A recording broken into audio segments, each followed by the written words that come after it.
ช่วงนี้ชลบุรีฝนตกดีพี่น้องก่อนไปตลาดมาหลายเฮ็ดมาหลายเลยสิมาแกงเฮ็ดสดน้ำร้อนๆเนาะวันฝนตกต่อเรื่องราวของเฮาเนาะกำลังจากที่สาวสีกลับบ้านได้อาทิตย์นึงแล้วค่ะกลับมาเนาะด้วยความฮักความแพงกันนี่แหละอ้ายของสาวสีหันเราก็เลยมาส่งเนาะกว่าสิได้ขึ้นรถกระทุ่ม2 ทุ่มหรือว่า7-8 โมงบ้านเฮาพุ่นล่ะมันโดดเป็นอันว่าค่ำแน่เนาะบัดนี้หลังจากที่เราส่งแล้วเนาะก็แยกย้ายกันสาวสีก็บ่ได้โทรหาเราอีกเลยสาวสีกลับมาฮอดโรงงานสุเจ้าเป็นปกติเนาะเวลามาฮอดสาวสีก็สิโทรบอกแม่ว่าฮอดเด้อสาวสีโทรมื้อเนาะบัดนี้ร้านน่ะให้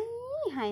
ท้ให้ว่าลูกของอ้ายหั่นล่ะสาวสีก็เลยว่าเป็นอีหยังซะมาให้แท้แม่แม่สาวสีก็เพิ่งเว้าเทิงสั่นสิให้นำผู้ใดเล่าก็ได้ว่าจังได๋นางน้อยอ้ายเจ้ารถต่ำมื้อคืนนี่ตอนนี้อยู่ห้องหมออุบลพุ่นว่าซั่นโอ้ยสิเฮ็ดจังได๋บัดนี้หาเพิ่นเจ็บหลายแท้บ่แม่จนได้ฮอดโรงพยาบาลอุบลเราก็ว่าหลายเติบหั่นแหละเลยเว้ากับแม่ว่าสิเฮ็ดจังได๋สิให้ข่อยเมื่อบ่สาวสีก็ห่วงอ้ายก็ห่วงเฮ็ดจังได๋บัดนี้อย่าทันฟ้าวมาแล้วว่ะเพราะว่าอ้ายเจ้ายังสิได้ผ่าตัดอยู่บ่ฮู้ว่าสิใช้เงินเท่าใดเดี๋ยวทางนี้ให้น้องกับป้าจะเป็นคนเบิ่งซะ